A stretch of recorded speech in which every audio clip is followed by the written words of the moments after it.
Greatness is never given. It is earned in the dark through sweat, tears, and a relentless refusal to accept mediocrity. When you look at Cristiano Ronaldo, you do not just see an athlete, you see the physical manifestation of human will. He stands as a towering monument to what happens when a person decides that failing is not an option, that poverty is not a life sentence, and that the opinions of critics are nothing more than fuel for an unquenchable fire.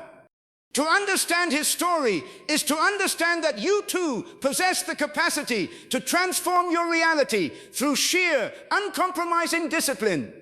The roar of the stadium is merely the echo of thousands of hours spent training alone in the rain, when no one was watching, when no one cared, and when the only voice speaking was the one inside his own mind, demanding perfection. Every single day, you are faced with a choice to either submit to your current circumstances or to architect your own destiny. Ronaldo chose the latter before he even had a pair of proper shoes to his name. His life is a blueprint for anyone who has ever been told they are too small, too poor, or too insignificant to make a mark on this world. It is the ultimate testament to the fact that talent without an elite work ethic is completely useless. If you want to achieve something you have never had, you must be willing to do what you have never done, waking up before the world does and sleeping only when the work is finished. As he once famously said, "I am not a perfectionist, but I like to feel that things are done well."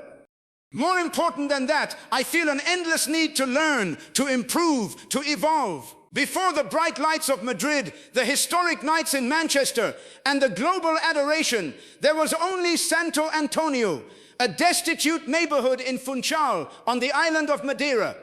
Cristiano Ronaldo dos Santos Aveiro was born into a world defined by scarcity. His father was a deeply troubled war veteran who worked as a kitman, and his mother was a cook who worked until her hands bled just to put bread on the table. They lived in a cramped, tin-roofed home that leaked every time the Atlantic storms swept across the island. There were no luxuries, no safety nets, and no promises of a better tomorrow. Yet it was precisely within this crucible of poverty that the hunger was born. A hunger so deep that no amount of success would ever truly satisfy it. As a child, Cristiano did not have the elite academies or high-tech equipment that modern prodigies enjoy. He had a ball made of rags or plastic bags and a street that sloped so steeply he had to learn how to control the ball while running uphill. When the other children complained about the heat or the lack of space, he kept playing until the street lights flickered out.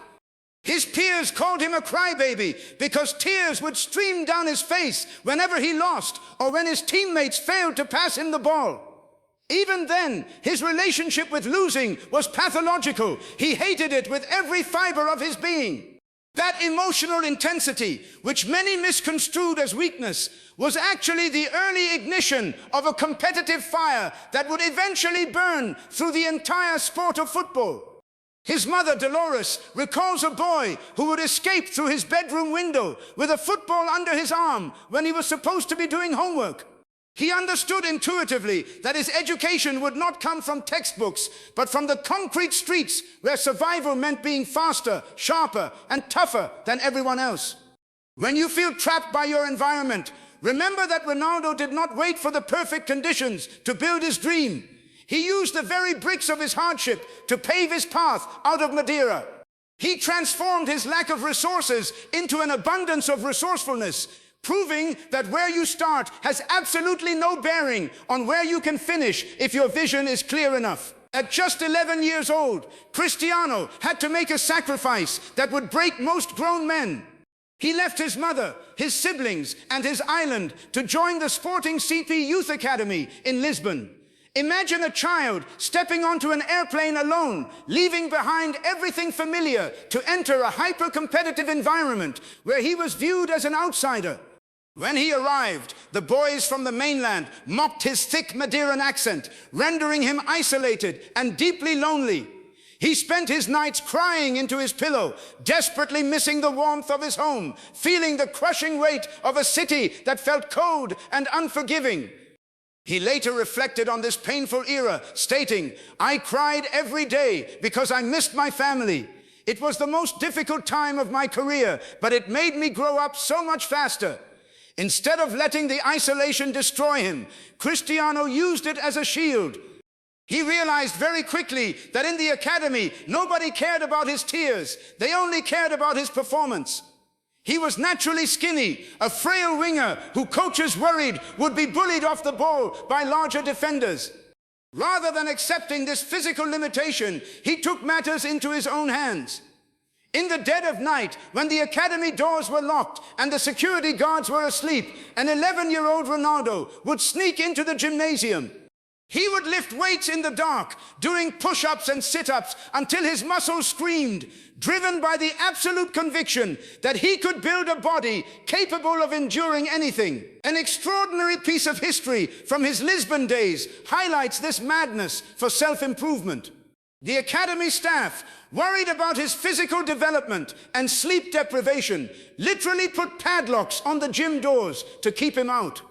Undeterred, Ronaldo began attaching heavy weights to his ankles during normal daytime hours, sprinting through the streets of Lisbon and racing against cars at traffic lights to increase his explosiveness. He refused to let anyone dictate the boundaries of his potential. This is the exact mindset you must adopt if you want to break out of your current limitations. When the world locks the door on your ambitions, you do not sit down and complain. You find a way to scale the walls.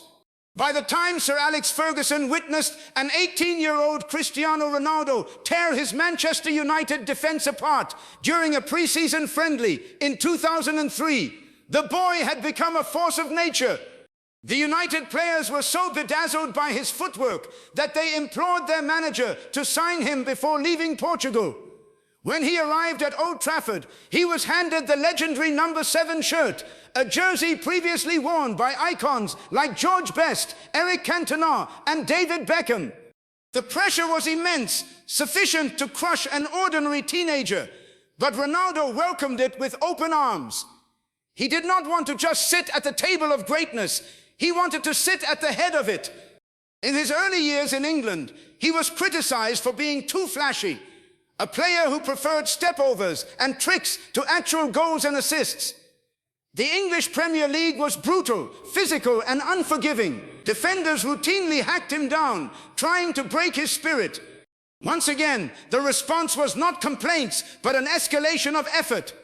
His teammate Rio Ferdinand recalled how Ronaldo would set up a grid on the training pitch, walk out with a bag of balls, and practice his technique for hours in the freezing Manchester rain.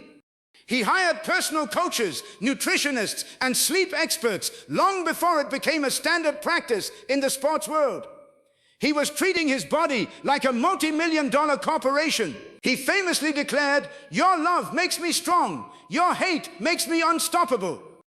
He began training with weights wrapped around his ankles during official practice sessions so that when game day arrived, his feet would feel as light as feathers. He transformed himself from a fragile showman into a clinical, ruthless killer in front of the goal. In 2008, his efforts culminated in his first UEFA Champions League trophy and his first Ballon d'Or, confirming his status as the best player on the planet. He proved to the entire world that you can completely reinvent who you are if you possess the humility to learn and the work ethic to execute.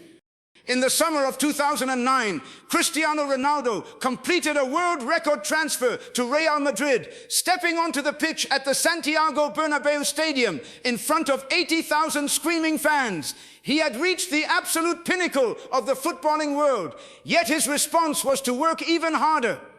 In Madrid, he entered into a historic decade-long warfare with Lionel Messi, a rivalry that pushed both men to heights never before seen in the history of human sport.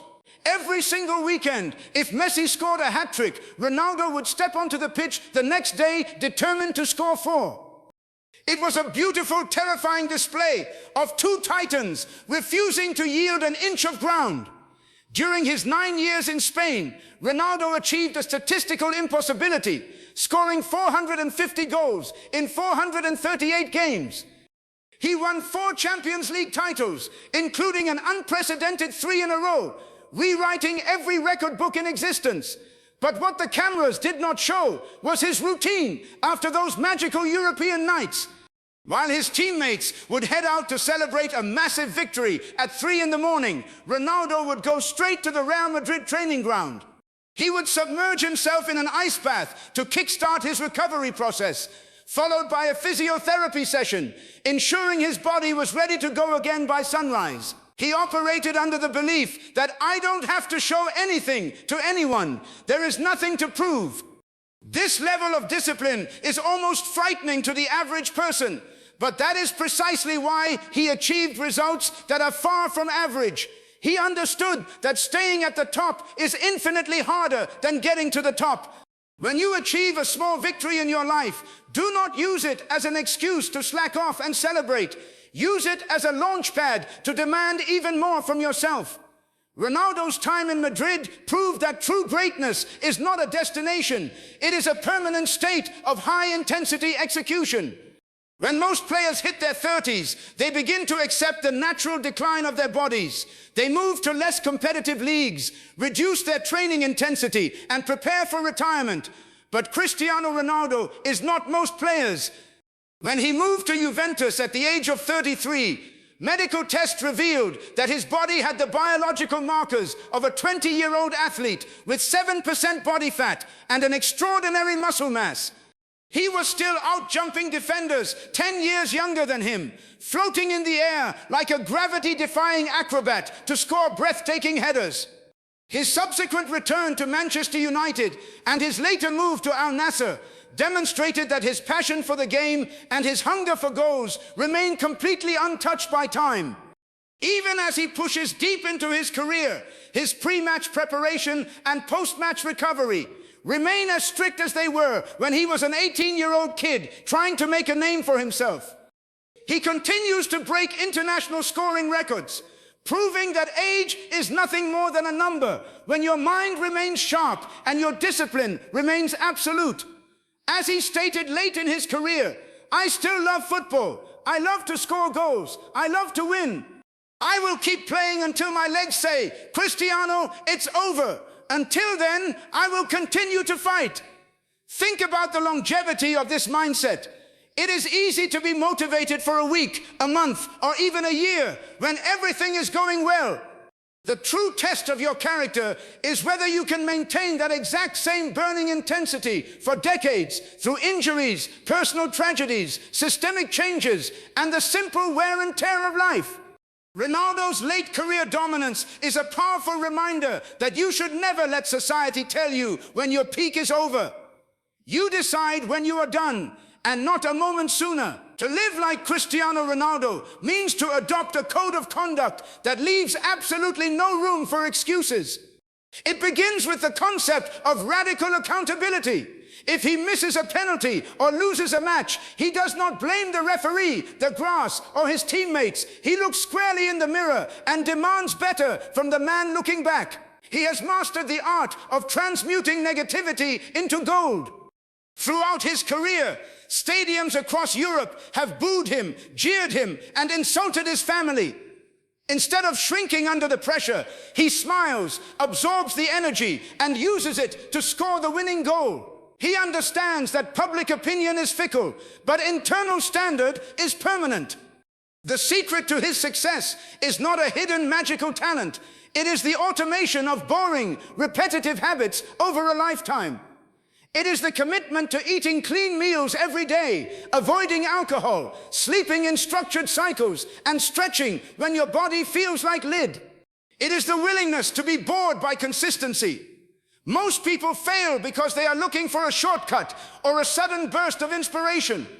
Ronaldo shows us that inspiration is an unreliable friend. Discipline, however, is a loyal partner that will carry you through the dark when motivation completely vanishes. If you truly want to apply the CR7 mentality to your own life, you must stop waiting for the right mood to get to work. You must establish a standard of performance that is completely independent of how you feel on any given morning. Whether you are tired, sad, stressed, or uncertain, the work must be executed with the exact same level of precision. That is the barrier that separates the good from the immortal. He took control of his biology, his psychology, and his environment to forge a legacy that will outlive us all. His life stands as a direct challenge to your current state of comfort. It asks you a very simple, heavy question. What are you doing with the potential that lies sleeping inside of you? He once warned, if you think you are already perfect, then you never will be. Do not let this story just be a collection of words that you read and immediately forget. Let it be the spark that ignites a fire inside your soul. Wake up tomorrow with a definitive plan. Treat your goals not as distant dreams, but as absolute necessities that you must hunt down through daily, consistent action. When laziness creeps in, remember the 11-year-old boy lifting weights in the dark in Lisbon. When people doubt your abilities, remember the stadium of 80,000 people that he silenced through sheer excellence. The same capacity for focus, discipline, and success resides within you. It is time to stop settling for average. It is time to eliminate the excuses. And it is time to build your own legacy with the uncompromising heart of a champion. Look at the mirror and realize that your history does not dictate your destiny. Your daily habits do.